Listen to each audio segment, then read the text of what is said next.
गतवत्सलसारनिधे परिपालय मां वृषशैलपते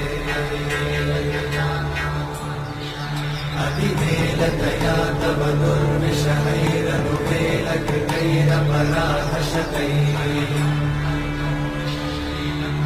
हरितं त्वरितं वृषशैलपते परया कृपया परिपाहि हरे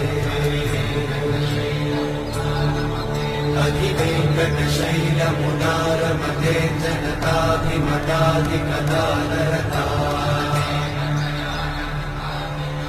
परदेवतया गदितान्निगमैः कमलादयिता न परं कलये कलवेणुरमावशतोपवधूषणकोटिवृतात् स्मरकोटि